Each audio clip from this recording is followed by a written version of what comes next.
Hello everyone, I am सुगम। Welcome back. तो कैसे हो आप सब? आई होप आप सब अच्छे होंगे। स्वागत है आप सभी का आपके अपने एसपी स्टडी यूट्यूब चैनल पर। तो गाइस, आज हम इस वीडियो में देखने वाले हैं इकोनॉमिक्स के जो आपके इम्पोर्टेंट क्वेश्चन हैं उनके बारे में। इस वीडियो में आज हम डिस्कस करेंगे। गाइस, अगर आप भी इस बार का बोर्ड एग्ज़ाम देने वाले हो तो आप इस वीडियो को पूरा देखें। जितने भी आपके इम्पोर्टेंट क्वेश्चन हैं इस बार के बोर्ड एग्ज़ाम के लिए, वो सारे क्वेश्चंस आपको यहाँ पर मिलेंगे। ठीक है, तो आप इस वीडियो को पूरा देखें। और यदि आपको सच में वीडियो पसंद आए तो आप इस वीडियो को एक लाइक ज़रूर कर दें। ओके, तो यहाँ पर देखिए, जो आपका पहला प्रश्न है, फर्स्ट जो क्वेश्चन है वो यहाँ पर दिया गया है कि अर्थव्यवस्था क्या है। ठीक है, तो यहाँ पर क्वेश्चन है कि अर्थव्यवस्था क्या है। तो यहाँ पर आपको अर्थव्यवस्था के जो कारण है वो कौन कौन से हैं, पूरा कुछ आपको यहाँ पर समझाया जाएगा। ठीक है, तो इसका आंसर देखते हैं कि अर्थव्यवस्था क्या है। पहले इसकी परिभाषा देखते हैं। ठीक है, और ये जो प्रश्न है ये कई बार बोर्ड एग्जाम में आस्क भी किया गया है। क्लियर? तो जब आप इस प्रश्न का आंसर लिखोगे तो सबसे पहले आपको हेडिंग डालनी होगी अर्थव्यवस्था। फिर आप इसमें लिखोगे, देखिए, अर्थव्यवस्था हेडिंग डालने के बाद फिर यहाँ पर आप लिखोगे कि एक अर्थव्यवस्था वह व्यवस्था है जिसके अंतर्गत उस क्षेत्र के व्यक्ति अपनी आजीविका अर्जित करने के लिए भिन्न भिन्न आर्थिक क्रियाएं करते हैं। ठीक है, अर्थव्यवस्था क्या है, एक बार दोबारा से इसकी डेफिनेशन देख लीजिए। देखिए, एक अर्थव्यवस्था वह व्यवस्था है जिसके अंतर्गत उस क्षेत्र के व्यक्ति अपनी आजीविका अर्जित करने के लिए भिन्न भिन्न आर्थिक क्रियाएं करते हैं। ठीक है, एंड इसके बाद देखिए, ये हो गई आपकी अर्थव्यवस्था की जो परिभाषा है वो। ठीक है, यहाँ पर पूछा गया था कि अर्थव्यवस्था क्या है, तो उसकी एक व्यवस्थित डेफिनेशन इस तरह से आप लिख कर आओगे। अब इसके बाद यहाँ पर देखिए कि अर्थव्यवस्था के प्रकार कौन कौन से हैं। ठीक है, कई बार आपके इस तरह से भी क्वेश्चन आता है कि अर्थव्यवस्था के कौन कौन से प्रकार हैं वो आपको बताने होते हैं, तो उनको भी यहाँ पर देख लीजिए। ठीक है, तो अगर आपसे पूछा जाए कि अर्थव्यवस्था के प्रकार लिखिए तो आप इस तरह से लिखोगे। फर्स्ट पहले आपको एक लाइन लिखनी है कि अर्थव्यवस्था के प्रकार निम्नलिखित हैं। ठीक है, फिर आप लिखोगे फर्स्ट पॉइंट डालकर कि पूंजीवादी अर्थव्यवस्था अर्थात बाजार अर्थव्यवस्था। ठीक है, इसके बाद आप लिखोगे समाजवादी अर्थव्यवस्था अर्थात नियंत्रित अर्थव्यवस्था। इसके बाद आपको लिखना है थर्ड मिश्रित अर्थव्यवस्था। और अपने यहाँ की अर्थव्यवस्था कैसी है? मिश्रित अर्थव्यवस्था है। ठीक है, तो अर्थव्यवस्थाओं के जो प्रकार हैं वो कौन कौन से हैं? 3 हैं। पहला है पूंजीवादी अर्थव्यवस्था, दूसरा है समाजवादी अर्थव्यवस्था एंड तीसरा है मिश्रित अर्थव्यवस्था। ठीक है, तो अर्थव्यवस्था क्या है आपने समझ लिया। इसकी परिभाषा हो जाएगी, एक अर्थव्यवस्था वह व्यवस्था है जिसके अंतर्गत उस क्षेत्र के व्यक्ति अपनी आजीविका अर्जित करने के लिए भिन्न भिन्न आर्थिक क्रियाएं करते हैं। ठीक है, ये हो जाएगी इसकी डेफिनेशन। इसके बाद इसके टाइप्स, इसके प्रकार, जो इसके काइंड्स हैं वो कौन कौन से हैं वो भी आपने समझ लिए। ठीक है, इसके बाद यहाँ पर देखिए कि अर्थव्यवस्था की जो केंद्रीय समस्याएं हैं वो कौन कौन सी हैं उनको देखते हैं। ठीक है, अर्थव्यवस्था की केंद्रीय समस्याएं समझिए अब। तो देखिए, अर्थव्यवस्था की जो केंद्रीय समस्याएं हैं वो कौन कौन सी हैं। देखिए, इस तरह से यहाँ पर बिल्कुल समझाया गया है। तो अर्थव्यवस्था की केंद्रीय समस्याएं, इसकी 3 मौलिक समस्याएं हैं। Central problems of on economy. ठीक है, तो अर्थव्यवस्था की यानी इकोनॉमी की कौन कौन से जो सेंट्रल प्रॉब्लम्स हैं वो कौन कौन सी हैं? देखिए, 3 मौलिक समस्याएं हैं। ठीक है, 3 बेसिक प्रॉब्लम्स कौन कौन से यहाँ पर देख लीजिए।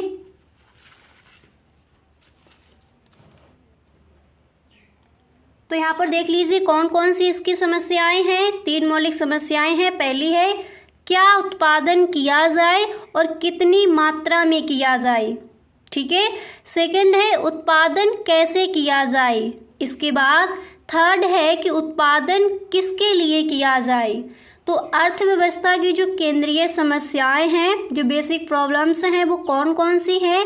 अब देखिए, अगर आपको इस तरह से नहीं लिखना है तो आप हेडिंग डाल सकते हो अर्थव्यवस्था की केंद्रीय समस्याएं, उसके बाद आप ऐसे फर्स्ट पॉइंट डालोगे, फिर आप इस तरह से जैसे यहाँ पर बताया गया था अर्थव्यवस्था के प्रकार, उस तरह से आप इसकी समस्याएं भी लिख सकते हो। यहाँ पर जैसे आपने फर्स्ट पॉइंट डाला, फिर आप लिख सकते हो क्या उत्पादन किया जाए और कितनी मात्रा में किया जाए।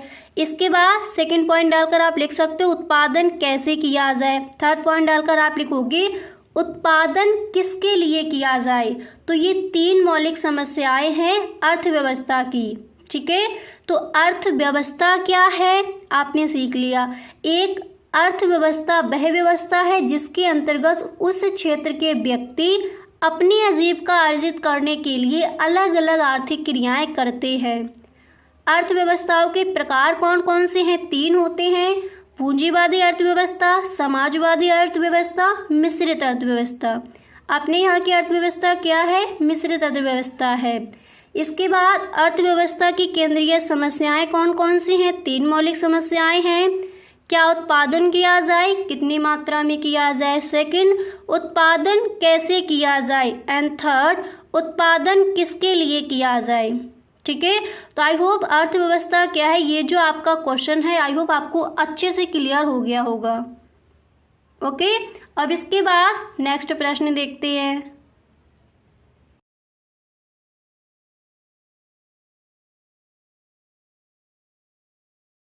यहाँ पर पहले हम देखेंगे कि अतलग उत्तरीय प्रश्न कौन कौन से हैं, इसके बाद लघु उत्तरीय प्रश्न एंड दीर्घ उत्तरीय प्रश्न कौन कौन से हैं जो हमें तैयार कर लेने हैं।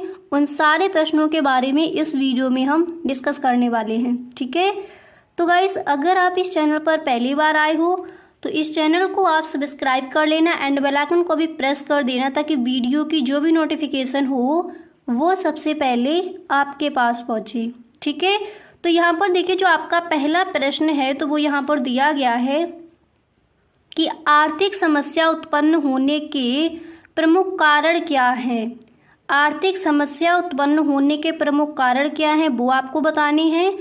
तो गाइस, जब आप इस प्रश्न का आंसर लिखोगे तो सबसे पहले इस तरह से आपको हेडिंग डालनी होगी कि आर्थिक समस्या उत्पन्न होने के कारण। ठीक है, इसके बाद हेडिंग डालने के बाद फिर आप इसका आंसर लिखोगे कि मानवीय आवश्यकताएं असीमित होती हैं, किंतु उन्हें संतुष्ट करने के लिए मानव के पास साधन सीमित मात्रा में ही उपलब्ध होते हैं, जिनके वैकल्पिक प्रयोग संभव हैं। ये सभी लक्षण परिवार व अर्थव्यवस्था दोनों पर ही लागू होते हैं। इसके बाद आप लिखोगे एक परिवार आय सीमित होती है जबकि उसकी अपनी असीमित आवश्यकताओं को संतुष्ट नहीं कर सकता। ठीक है, इस तरह से आप आर्थिक समस्या क्या है, आर्थिक समस्या उत्पन्न होने के कारण क्या हैं, तो उसका आंसर आप इस तरह से लिखोगे।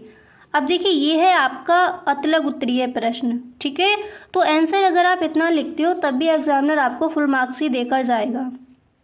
ओके, अब एक बार इसको दोबारा से देख लीजिए। आर्थिक समस्या उत्पन्न होने के प्रमुख कारण क्या हैं, तो आप आंसर इस तरह से लिखोगे, आर्थिक समस्या उत्पन्न होने के कारण। फिर आप लिखोगे कि मानवीय आवश्यकताएं असीमित होती हैं, किंतु उन्हें संतुष्ट करने के लिए मानव के पास साधन सीमित मात्रा में ही उपलब्ध होते हैं, जिनके वैकल्पिक प्रयोग संभव हैं। ये सभी लक्षण परिवार व अर्थव्यवस्था दोनों पर ही लागू होते हैं। इसके बाद आप फर्स्ट पॉइंट डालकर लिख दोगे एक परिवार आय सीमित होती है जबकि उसकी अपनी असीमित आवश्यकताओं को संतुष्ट नहीं कर सकता। ठीक है, इस तरह से। अब इसके बाद जो आपका नेक्स्ट है तो वो यहाँ पर आप देख सकते हो। अगला प्रश्न है कि दुर्लभता से संबंधित अर्थशास्त्र की परिभाषा दीजिए। दुर्लभता से संबंधित अर्थशास्त्र की परिभाषा दीजिए। तो देखिए, इस प्रश्न का आंसर क्या हो जाएगा। अब ये वाला जो आपका प्रश्न था कि आर्थिक समस्या उत्पन्न होने के प्रमुख कारण क्या हैं या फिर आर्थिक समस्या क्या है, तो ये आप अच्छे से तैयार कर लीजिए। आप पेपर उठाकर देखना, कई बार ये क्वेश्चन जो है वो कई बार बोर्ड एग्जाम में आज किया गया है। आर्थिक समस्या क्या है, या फिर आर्थिक समस्या से आप क्या समझते हैं, या फिर आर्थिक समस्या उत्पन्न होने के प्रमुख कारण क्या हैं। ठीक है, इस प्रश्न को आप अच्छे से तैयार कर लोगे। इसके बाद नेक्स्ट प्रश्न क्या है, एक बार दोबारा से देख लीजिए कि दुर्लभता से संबंधित अर्थशास्त्र की परिभाषा दीजिए। अब इसका आंसर देखते हैं। तो जब आप इस प्रश्न का आंसर लिखोगे तो सबसे पहले इस तरह से आपको लिखना है, प्रोफेसर रॉबिन्स के अनुसार, यानी जो हमारे अर्थशास्त्री हैं प्रोफेसर रॉबिन्स, इन्होंने दुर्लभता से संबंधित अर्थशास्त्र की परिभाषा किस तरह से दी है उसको देखेंगे। ठीक है, तो प्रोफेसर रॉबिन्स जी कहते हैं कि अर्थशास्त्र वह विज्ञान है जिसमें साध्यों तथा सीमितता और उनके उपयोग वाले साधनों से संबंधित मानव व्यवहार का अध्ययन किया जाता है। ठीक है, प्रोफेसर रॉबिन्स ने इसकी जो डेफिनेशन है वो क्या दी है, अर्थशास्त्र वह विज्ञान है जिसमें साध्यों तथा सीमितता और उनके उपयोग वाले साधनों से संबंधित मानव व्यवहार का अध्ययन किया जाता है। ठीक है, तो दुर्लभता से संबंधित अर्थशास्त्र की जो परिभाषा है वो आप इस तरह से लिख दोगे। इसके बाद जो नेक्स्ट है ये आपका इम्पोर्टेंट है, क्वेश्चन अच्छे से देख लीजिए। जो नेक्स्ट है कि संयुक्त मांग से क्या अभिप्राय है। आप पेपर उठाकर देखना, मॉडल पेपर में भी ये क्वेश्चन कई बार देखने को मिला है कि संयुक्त मांग से क्या अभिप्राय है। अच्छे से आप इस प्रश्न के आंसर को तैयार कर लेंगे। ठीक है, अतलग उत्तरीय प्रश्न में कई बार ये क्वेश्चन बोर्ड एग्जाम में आज किया गया है। तो इसका आंसर हो जाएगा, जब आप इसका आंसर लिखोगे सबसे पहले आपको हेडिंग डालनी होगी संयुक्त मांग, फिर आप लिखोगे जब एक आवश्यकता को पूरा करने के लिए अनेक वस्तुओं की मांग एक साथ की जाती है तो वह संयुक्त मांग कहलाती है। ठीक है, संयुक्त मांग क्या है, जब एक आवश्यकता को पूरा करने के लिए अनेक वस्तुओं की मांग एक साथ की जाती है तो वह संयुक्त मांग कहलाती है। ठीक है, इस तरह से आप इस प्रश्न का आंसर लिखोगे। एंड इसके बाद नेक्स्ट यहाँ पर है कि व्युत्पन्न मांग से क्या आशय है। व्युत्पन्न मांग से क्या आशय है, तो देखिए इसका आंसर क्या हो जाएगा। आप इस प्रश्न का आंसर इस तरह से लिखोगे, सबसे पहले आपको एक लाइन छोड़नी है, फिर आपको हेडिंग डाली है व्युत्पन्न मांग, फिर यहाँ से आपको लिखना स्टार्ट करना है। ठीक है, यहाँ पर हेडिंग है, यहाँ से लिखना आप स्टार्ट करोगे कि जब वस्तुओं और सेवाओं की मांग आगे उत्पादन के लिए की जाती है तो वह व्युत्पन्न या परोक्ष मांग कहलाती है। ठीक है, तो व्युत्पन्न मांग समझ आ गया। संयुक्त मांग और व्युत्पन्न मांग क्या है, देखिए संयुक्त मांग क्या है, जब एक आवश्यकता को पूरा करने के लिए अनेक वस्तुओं की मांग एक साथ की जाती है तो वह संयुक्त मांग कहलाती है। इसके बाद व्युत्पन्न मांग क्या है, जब वस्तुओं और सेवाओं की मांग आगे उत्पादन के लिए की जाती है तो वह व्युत्पन्न या परोक्ष मांग कहलाती है। क्लियर, इस तरह से हम इन प्रश्नों के आंसर लिखेंगे। इसके बाद यहाँ पर जो नेक्स्ट प्रश्न है वो देखते हैं। तो अगला प्रश्न है कि आर्थिक सहायता किसे कहते हैं। आर्थिक सहायता किसे कहते हैं, तो इस प्रश्न का आंसर क्या हो जाएगा उसको देखते हैं। ठीक है, और गाइस जितने भी क्वेश्चन यहाँ पर आपको बताए जा रहे हैं सारे क्वेश्चन साथ ही साथ आप लिखते चलिए।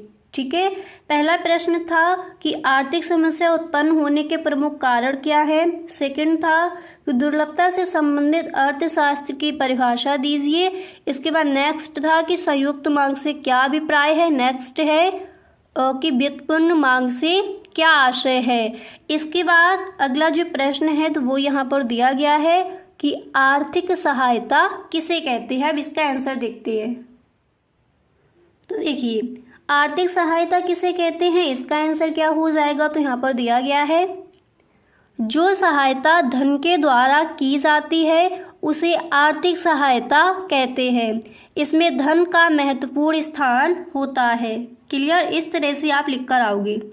आर्थिक सहायता क्या है, जो सहायता धन के द्वारा की जाती है उसे ही हम आर्थिक सहायता कहते हैं। इसमें धन का महत्वपूर्ण स्थान है। ओके, इस तरह से हम इस प्रश्न का आंसर लिखेंगे। क्लियर। इसके बाद जो आपका नेक्स्ट है तो वो यहाँ पर दिया गया है, जो अगला प्रश्न है उसको देखिए। तो नेक्स्ट प्रश्न यहाँ पर दिया गया है कि प्रति व्यक्ति आय से क्या आशय है। तो जब आप इस प्रश्न का आंसर लिखोगे तो इस तरह से आपको हेडिंग डाली है, प्रति व्यक्ति या आय या व्यक्तिगत आय। ठीक है, इस तरह से क्वेश्चन कम पूछा जाता है कि प्रति व्यक्ति आय से क्या आशय है, व्यक्तिगत आय से क्या आशय है। इस तरह से कई बार क्वेश्चन आस्क किया गया है बोर्ड एग्जाम में। ठीक है, तो प्रति व्यक्ति आय और व्यक्तिगत आय एक ही होती है। क्वेश्चन आपका इस तरह से आस्क किया जाएगा कि व्यक्तिगत आय से आप क्या समझते हैं, या फिर व्यक्तिगत आय से क्या आशय है, व्यक्तिगत आय क्या है। ओके, इस तरह से जो आपके प्रश्न हैं वो आस्क किए जाएंगे। अब इसका आंसर देखते हैं कि प्रति व्यक्ति या व्यक्तिगत आय क्या है। तो देखिए इसका आंसर ये हो जाएगा, यहाँ पर आप देख सकते हो, इसका आंसर हो जाएगा कि प्रति व्यक्ति आय। तो देखिए इसका आंसर ये हो जाएगा कि प्रति व्यक्ति आय अर्थव्यवस्था की औसत आय होती है। ठीक है, प्रति व्यक्ति आय या फिर व्यक्तिगत आय अर्थव्यवस्था की औसत आय होती है। अर्थव्यवस्था की कुल आय में कुल जनसंख्या का भाग देकर प्रति व्यक्ति आय ज्ञात की जा सकती है। याद हो गया कि प्रति व्यक्ति या व्यक्तिगत आय हम किसे कहेंगे, एक बार दोबारा से देख लीजिए। प्रति व्यक्ति आय अर्थव्यवस्था की औसत आय होती है। अर्थव्यवस्था की कुल आय में कुल जनसंख्या का भाग देकर प्रति व्यक्ति आय ज्ञात की जा सकती है। अब यहाँ पर देख लीजिए, आपको समझ आ जाएगा। अर्थात प्रति व्यक्ति आय बराबर कुल राष्ट्रीय आय अपॉन कुल जनसंख्या। ठीक है, जब आप इस प्रश्न का आंसर लिखोगे कि व्यक्तिगत आय या फिर प्रति व्यक्ति आय से क्या आशय है, तो ये आपको लिख देना है। ठीक है, इस तरह से ब्रैकेट बनाकर इस तरह से आप लिखोगे कि प्रति व्यक्ति आय बराबर कुल राष्ट्रीय आय अपॉन कुल जनसंख्या। ठीक है, एंड इसके बाद जो आपका नेक्स्ट प्रश्न है तो वो यहाँ पर आप देख सकते हो। अगला प्रश्न आपका दिया गया है। हाँ, तो नेक्स्ट प्रश्न है कि मुद्रा के 3 प्रमुख कार्य लिखिए। कई बार क्वेश्चन आस्क किया गया है बोर्ड एग्जाम में। तो मुद्रा के 3 प्रमुख कार्य लिखिए। कौन कौन से कार्य हैं उनको देखते हैं। तो जब आप इस प्रश्न का आंसर लिखोगे तो सबसे पहले आपको इस तरह से हेडिंग डालनी होगी, मुद्रा के प्रमुख कार्य।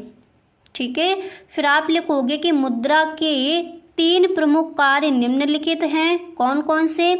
पहला है विनिमय का माध्यम, एंड दूसरा है मूल्य का मापक, तीसरा है मूल का हस्तांतरण।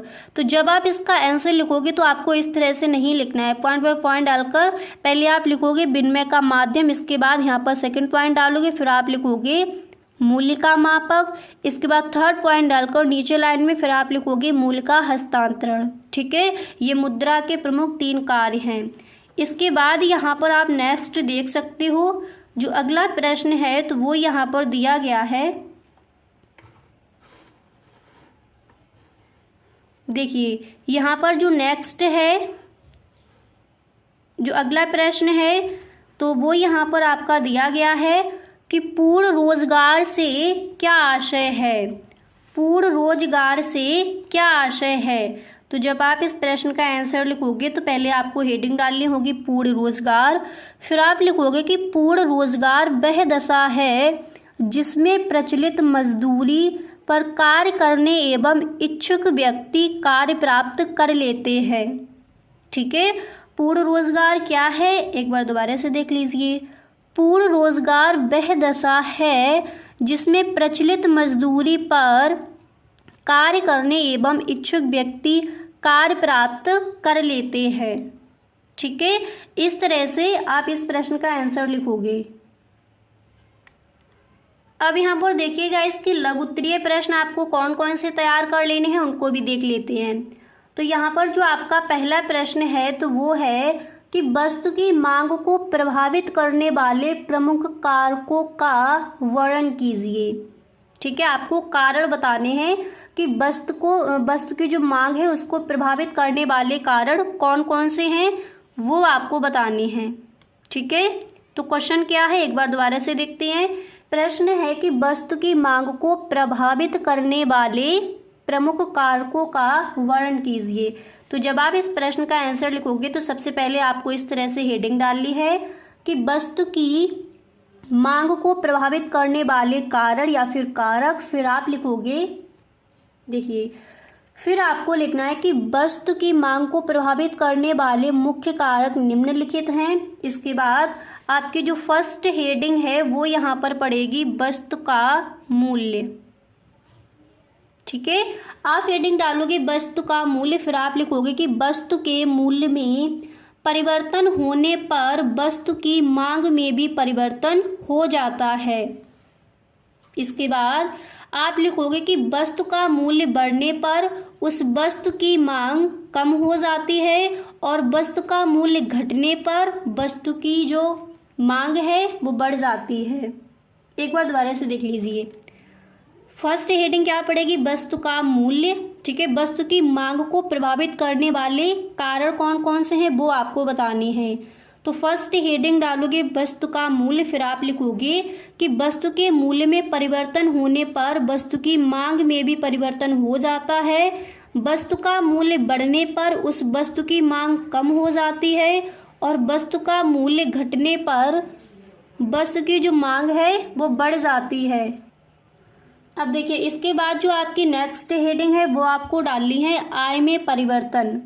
ठीक है, ये हेडिंग डालने के बाद फिर आप इसमें लिखोगे कि सामान्यतः लोगों की आय में वृद्धि हो जाने से मांग में वृद्धि हो जाती है और आय कम हो जाने पर मांग में भी कमी आ जाती है। तो वस्तु की मांग को प्रभावित करने वाले कारण कौन कौन से हैं। फर्स्ट हेडिंग डालोगे वस्तु का मूल्य, फिर उसमें आपको लिखना है कि वस्तु के मूल्य में परिवर्तन होने पर वस्तु की मांग में भी परिवर्तन हो जाता है। वस्तु का मूल्य बढ़ने पर उस वस्तु की मांग कम हो जाती है और वस्तु का मूल्य घटने पर वस्तु की मांग जो है वो बढ़ जाती है। इसके बाद जो आपकी सेकंड हेडिंग है वो आप डालोगे आय में परिवर्तन। फिर इसमें आपको लिखना है कि सामान्यतः लोगों की आय में वृद्धि हो जाने से मांग में वृद्धि हो जाती है और आय कम हो जाने पर मांग में कमी आ जाती है। ठीक है, इसके बाद जो आपकी तीसरी हेडिंग है वो आप डालोगे जनसंख्या में परिवर्तन। फिर इसमें भी आपको 4 लाइनें लिख देनी है। इसके बाद जो आपकी चौथी हेडिंग है वो आप डालोगे कि व्यापार की दशाओं में परिवर्तन। ठीक है, अब इसके बाद यहाँ पर जो आपका नेक्स्ट प्रश्न है, जो अगला प्रश्न है वो यहाँ पर दिया गया है कि आय के चक्रीय प्रभाव का वर्णन कीजिए। नेक्स्ट प्रश्न क्या है, आय के चक्रीय प्रभाव का वर्णन कीजिए। ठीक है, तो जब आप इसका आंसर लिखोगे तो फर्स्ट हेडिंग आपको डालनी है आय का चक्रीय प्रवाह। फिर आप इसमें लिखोगे कि परिवार फर्मों को साधन सेवाएं प्रदान करते हैं और फर्में परिवारों को वस्तुएं प्रदान करती हैं। इस प्रकार परिवारों से फर्मों को साधन सेवाओं का और फर्मों से परिवार को वस्तुओं का निरंतर प्रवाह होता है, उसे वास्तविक प्रवाह कहते हैं। ठीक है, सबसे पहले आपको हेडिंग डाली है आय का चक्रीय प्रवाह। ओके, उसके बाद आप लिखोगे कि परिवार फर्मों को साधन सेवाएं प्रदान करते हैं और फर्में परिवारों को वस्तुएं प्रदान करती हैं। इस प्रकार परिवारों से फर्मों को साधन सेवाओं और फर्मों से परिवार को वस्तुओं का निरंतर प्रवाह होता है, उसे ही हम वास्तविक प्रवाह कहते हैं। ठीक है, इसके बाद आप लिखोगे क्योंकि यह चक्र कभी समाप्त नहीं होता, इसलिए इसे आय का चक्रीय प्रवाह भी कहते हैं। ठीक है, समझ आ गया आय के चक्रीय प्रवाह क्या है। इसके बाद आप लिखोगे कि देश की राष्ट्रीय आय की गणना करने में मुद्रा प्रवाह का अध्ययन अत्यधिक उपयोगी है। इसके बाद आप लिखोगे मुद्रा का चक्रीय प्रवाह अंतरराष्ट्रीय व्यापारिक नीतियों का आधार है। ठीक है, तो आय का चक्रीय प्रवाह क्या है, आई होप आपको समझ आ गया होगा। इस तरह से आप इस प्रश्न का आंसर लिख कर आओगे। इसके बाद यहाँ पर देखिए कुछ और क्वेश्चंस हैं, वो भी आपके इस बार के बोर्ड एग्जाम के लिए इम्पोर्टेंट है, उनको देखिए। तो फर्स्ट है कि केंद्रीय बैंक के प्रमुख कार्यों की विवेचना कीजिए। ठीक है, इस प्रश्न का भी आंसर आपको तैयार कर लेना है। इसके बाद नेक्स्ट प्रश्न है कि जेबीसी का बाजार नियम क्या है। क्लियर। इसके बाद अगला प्रश्न है कि एक आगत का सीमांत उत्पाद क्या होता है। ये प्रश्न कई बार बोर्ड एग्जाम में आज किया गया है, तो इसको आप सही ढंग से तैयार कर लेंगे। एक आगत का सीमांत उत्पाद क्या होता है। ठीक है, तो जितने भी आपके इंपॉर्टेंट क्वेश्चन थे इकोनॉमिक्स में, तो वो मैंने यहाँ पर आपको बता दिए।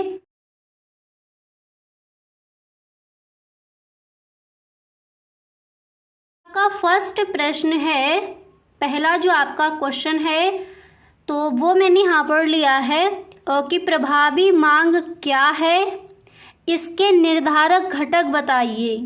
ठीक है, प्रभावी मांग क्या है, इसके निर्धारक घटक बताइए। तो ये जो प्रश्न है ये आपको तैयार कर लेना है, इस बार के बोर्ड एग्जाम के लिए इम्पोर्टेंट है। ठीक है, प्रभावी मांग क्या है, इसके निर्धारक घटक बताइए। ये जो आपका प्रश्न है ये पूछा जाएगा लघु उत्तरीय प्रश्न में। ओके, तो इसको आपको थोड़ा बड़ा करके ही याद कर लेना है। क्लियर। इसके बाद जो आपका अगला प्रश्न है, तो यहाँ पर आप देख सकते हो जो आपका नेक्स्ट प्रश्न है, तो वो यहाँ पर दिया गया है। देखिए अगला प्रश्न है कि उपभोग फलन से क्या आशय है। हर प्रश्न को आप साथ ही साथ लिखते चलिए। ठीक है, प्रश्न नेक्स्ट है कि उपभोग फलन से क्या आशय है, इस प्रश्न को आप तैयार कर लेंगे। एंड इसके बाद नेक्स्ट है यहाँ पर अगला प्रश्न है कि सीमांत लागत क्या है। सीमांत लागत क्या है, इस प्रश्न को आप तैयार कर लेंगे। ठीक है, सीमांत लागत क्या है, अगर इस तरह से क्वेश्चन आस्क किया जाता है तो ये आपका किया जाएगा अतिलघ उत्तरीय प्रश्न में। उपभोग फलन से क्या आशय है, ये भी आपका अतिलघ उत्तरीय प्रश्न में पूछा जाएगा। बट ये वाला जो क्वेश्चन है कि प्रभावी मांग क्या है, इसके निर्धारक घटक बताइए, तो ये क्वेश्चन आपका पूछा जाएगा लघु उत्तरीय प्रश्न में। ठीक है, इस तरह से इन प्रश्नों को आप तैयार कर लीजिए।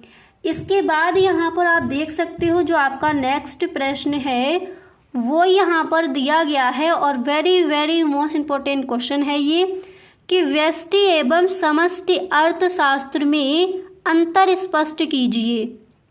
अब देखिए व्यष्टि और समष्टि अर्थशास्त्र क्या है, इन दोनों की परिभाषाएं आप सही ढंग से याद कर लीजिए। ठीक है, अगर आपका क्वेश्चन इस तरह से पूछा जाता है कि व्यष्टि एवं समष्टि अर्थशास्त्र में अंतर स्पष्ट कीजिए, तो ये आपका पूछा जाएगा लघु उत्तरीय प्रश्न में। अगर आपका क्वेश्चन इस तरह से आता है कि व्यष्टि अर्थशास्त्र क्या है, या फिर व्यष्टि अर्थशास्त्र की परिभाषा दीजिए, व्यष्टि अर्थशास्त्र से आप क्या समझते हैं, अगर इस तरह से आस्क किया जाता है तो वो आपका पूछा जाएगा लघु उत्तरीय प्रश्न, अतिलघु उत्तरीय प्रश्न में। ठीक है, इसी तरह समष्टि अर्थशास्त्र की परिभाषा दीजिए, समष्टि अर्थशास्त्र का अर्थ लिखिए, समष्टि अर्थशास्त्र से आप क्या समझते हैं। इस तरह से अगर क्वेश्चन आपका आस्क किया जाता है तो ये पूछा जाएगा अतिलघु उत्तरीय प्रश्न में। और अगर इस तरह से ही आता है कि व्यष्टि एवं समष्टि अर्थशास्त्र में अंतर स्पष्ट कीजिए, तो ये आता है आपका लघु उत्तरीय प्रश्न में। ठीक है, इस तरह से आप इन प्रश्नों के आंसर लिख कर आओगे। इसके बाद जो आपका नेक्स्ट प्रश्न है तो वो यहाँ पर दिया गया है कि मुद्रा के 3 प्रमुख कार्य लिखिए। कई बार क्वेश्चन आस्क किया गया है, आप पेपर उठाकर देखना, मॉडल पेपर में भी देखना, कई बार ये प्रश्न रखा गया है। ठीक है, मुद्रा के 3 प्रमुख कार्य लिखिए, तो इसको भी आप तैयार कर लेंगे। ठीक है, इसके बाद जो नेक्स्ट प्रश्न है उसको देखते हैं। तो जो अगला प्रश्न है वो यहाँ पर दिया गया है कि सीमांत उपभोग प्रवृत्ति क्या होती है। सीमांत उपभोग प्रवृत्ति क्या होती है, इसको आप तैयार कर लेंगे।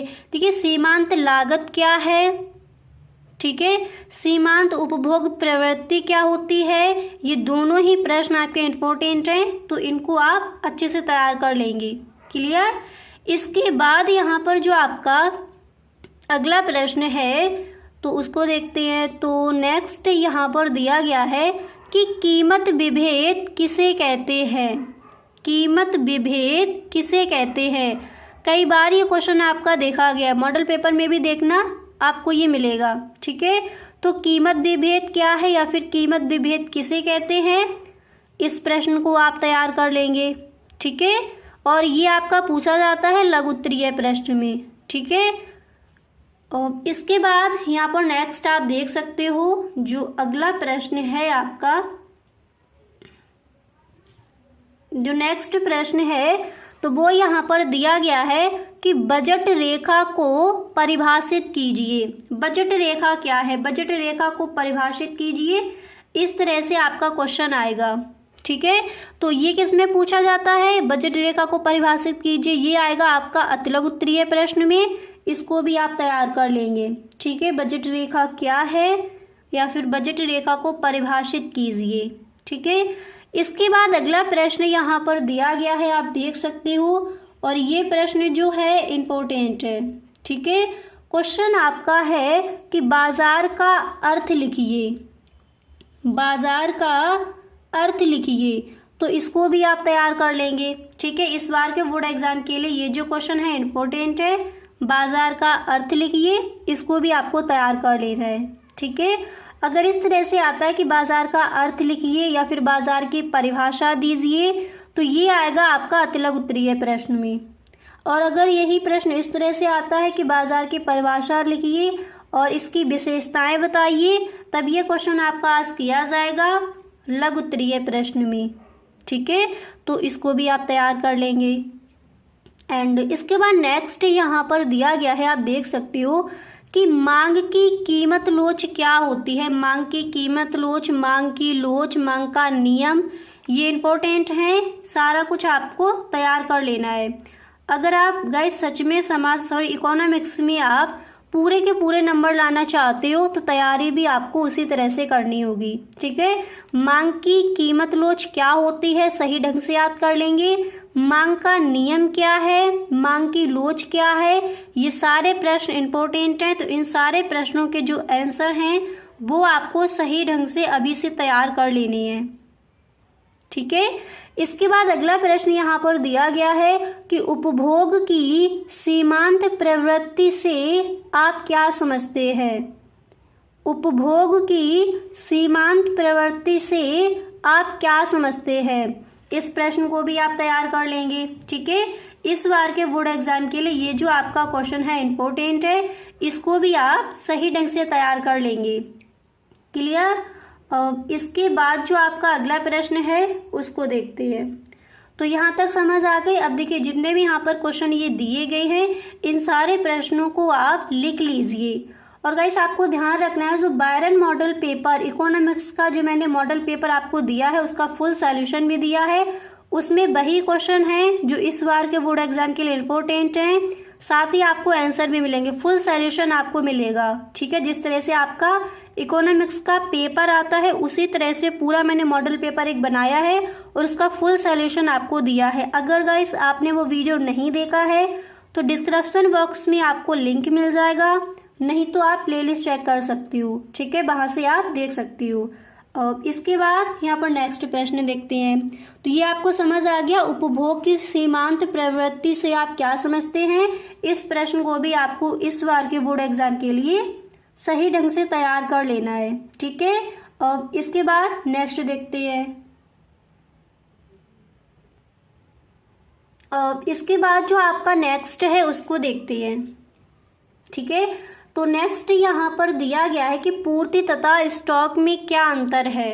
Very very most important question है, तैयार कर लीजिए, इस बार के बोर्ड एग्जाम में पूछा जा सकता है। ठीक है, पूर्ति तथा स्टॉक में क्या अंतर है, बजट रेखा आपको बता चुके हैं, ये आपको तैयार कर लेना है।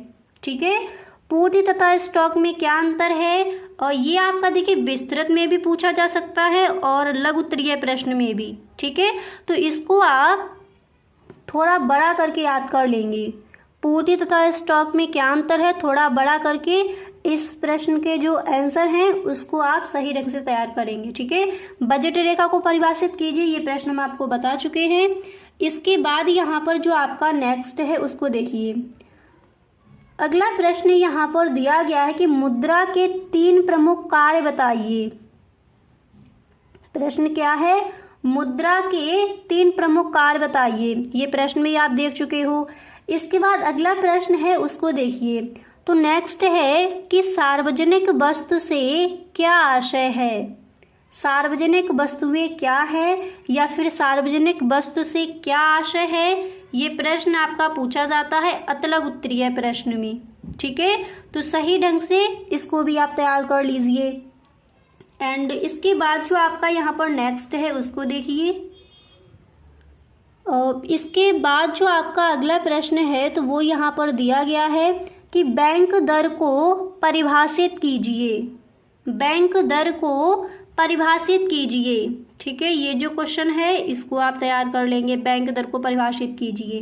ओके, अब इसके बाद जो आपका अगला प्रश्न है तो वो यहाँ पर आप देख सकते हो। जो नेक्स्ट है तो वो यहाँ पर दिया गया है कि भुगतान शेष संतुलन से क्या तात्पर्य है। भुगतान शेष संतुलन से क्या तात्पर्य है, इस प्रश्न को आप तैयार कर लेंगे। ओके, इस प्रश्न को आप तैयार कर लेंगे कि भुगतान शेष संतुलन से क्या तात्पर्य है। इसके बाद अगला प्रश्न यहाँ पर आप देख सकते हो, नेक्स्ट है कि बेरोजगारी क्या है। बेरोजगारी क्या है, ये प्रश्न आपका आस्क किया जाएगा अतलग उत्तरीय प्रश्न में। ठीक है, बेरोजगारी क्या है इसको भी आपको तैयार कर लेना है। ठीक है, एंड इसके बाद जो यहाँ पर आपका अगला प्रश्न है देखिए, इसके बाद जो यहाँ पर आपका नेक्स्ट प्रश्न है वो आप देख सकते हो कि वास्तविक प्रवाह से क्या आशय है। क्वेश्चन क्या है, वास्तविक प्रभाव से क्या आशय है। मॉडल पेपर में देखना और पेपर उठाकर देखना जो बोर्ड एग्जाम में हुआ है उसमें कई बार ये क्वेश्चन रखा गया है कि वास्तविक प्रभाव से क्या आशय है। ठीक है, और बेरोजगारी क्या है इसको भी आप तैयार कर लेंगे अतलग उत्तरीय प्रश्न में। भुगतान शेष संतुलन से क्या तात्पर्य है, ये जो क्वेश्चन है ये आपका आएगा लघु उत्तरीय प्रश्न में। तो इन सारे प्रश्नों को आपको तैयार कर लेना है, सारे ही प्रश्न इंपॉर्टेंट हैं। अब एक बार यहाँ पर आप अगर आपको स्क्रीनशॉट लेना है तो स्क्रीनशॉट भी आप ले सकते हो। एक बार सारे प्रश्नों को आप देख लीजिए कौन कौन से ऐसे क्वेश्चन हैं जो इस बार के बोर्ड एग्जाम के लिए इंपॉर्टेंट है, कौन कौन से ऐसे क्वेश्चन हैं जिनको आपको तैयार कर लेना है। ठीक है, एक बार इन सारे प्रश्नों को आप देख लीजिए। ये हैं आपके क्वेश्चन, इन प्रश्नों को आपको तैयार करना है इस बार के बोर्ड एग्जाम के लिए। ये सारे ही प्रश्न आपके इंपॉर्टेंट हैं इकोनॉमिक्स में। ठीक है, अगर आपको यहाँ पर स्क्रीनशॉट लेना है तो इसका आप स्क्रीनशॉट भी ले सकते हो। तो गाइस आज के लिए बस इतना ही। अब मिलते हैं नेक्स्ट वीडियो में। अगर सच में आपको वीडियो अच्छा लगा है तो please tell me in the comment box. Okay, और अगर सच में वीडियो पसंद आया है तो आप इस वीडियो को एक लाइक ज़रूर कर दें। ओके, और यदि आप इस चैनल पर पहली बार आए हो तो इस चैनल को सब्सक्राइब कर लेना एंड बेल आइकन को भी प्रेस कर देना ताकि वीडियो की जो भी नोटिफिकेशन हो वो सबसे पहले आपके पास पहुँचे। Okay, thank you so much.